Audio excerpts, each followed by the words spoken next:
Ben writes in to ask this: is it right to baptize my severely autistic friend? If so, how can I explain the difference to infant baptizing friends and family? This is a question we get on occasion, Pastor John, and it's a question our friend John Knight has asked us to address on APJ in the past. John is a dear colleague of ours at Desiring God. And so, Pastor John, with severe cognitive impairment in those in our churches, young men, young women who cannot articulate a testimony, what's the threshold a Credo Baptist church would hold to in deciding whether or not to baptize such an individual? I'm really glad parents have sent this in. I'm glad John Knight underlined it for us.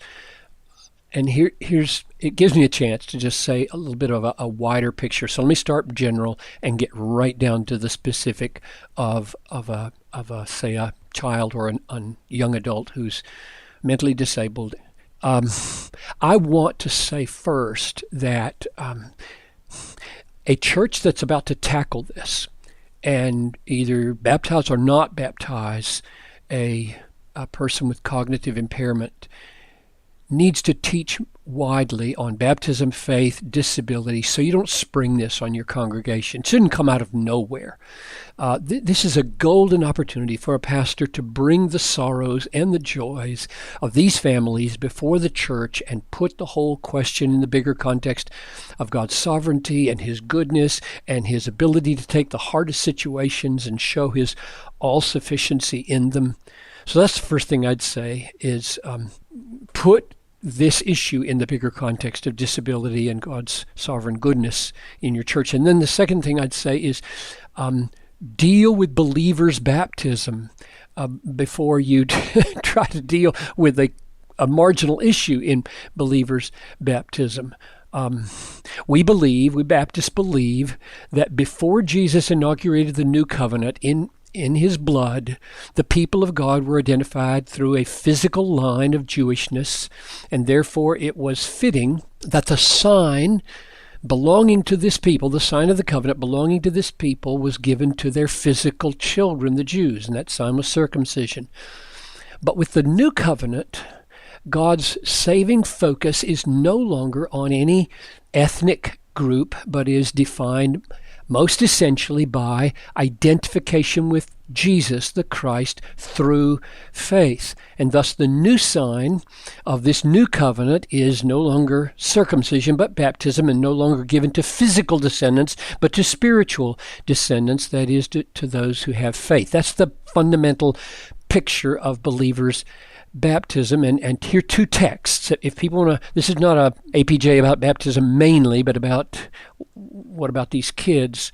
But here are two texts for people to think about. 1 Peter 3:21, baptism, which corresponds to this, the flood, now saves you. Sounds kind of dangerous. Sounds like baptism or regeneration, but listen, saves you not as a removal of dirt from the body.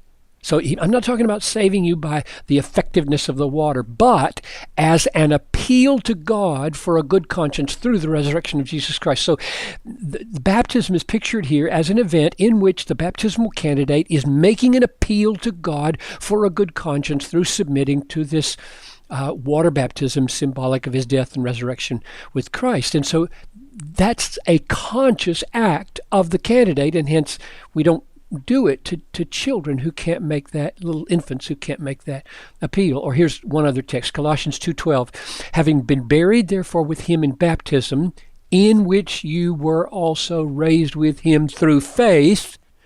That was so big for me when I was in Germany trying to battle with these Lutherans in all my classes. I was the only Baptist in the group, and this text was hugely important for me. Having been buried, therefore, with Him in baptism, in which, in baptism, you were raised with Him through faith. So I said it was through faith that we were raised with Him. So those are two texts that point me to believers' baptism. Now, which leaves us asking, what about those with severe cognitive impairment? Both the inability to, say, grasp ideas at the front end and the ability to express them at the back end. And I think the first thing we should do is make clear that if a family moves forward with baptism, it's not because these young people belong to a Christian family. either by birth or adoption. That would signify a wrong theology, namely connectedness by flesh is spiritually saving. So if you're saying, well, the reason this child should be baptized, this 18-year-old should be baptized is because he's in my family and I'm a Christian, that's a bad theology. We're not saved by belonging to families. Another thing to make clear is that we don't believe that someone who, for reasons beyond their control, is not baptized would therefore be lost. The thief on the cross was not baptized, and Jesus said, "Today you'll be with me in paradise," because there was an extenuating circumstance. And so we shouldn't communicate that we got to get this person baptized, because if they're not baptized, they may not go to heaven. That would be a wrong view of why we might want to move with these young people towards baptism. So here's my counsel.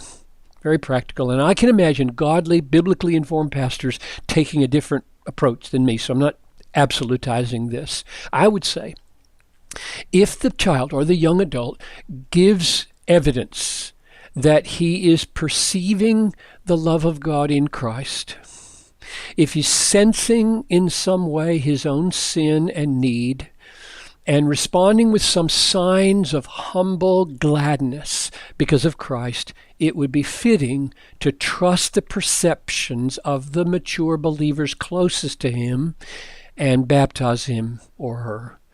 If I were the pastor, I would give serious thought and preparation to the liturgy, the words that will be spoken over the child, so that everyone knows how seriously this has been considered and how it is being understood.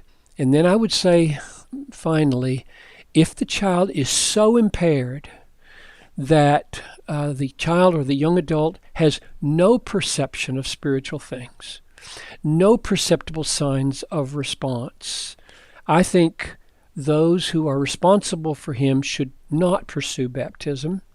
But the mindset of the parents or the caregivers should be this, and this is very important. They should say, it's not because he's not saved.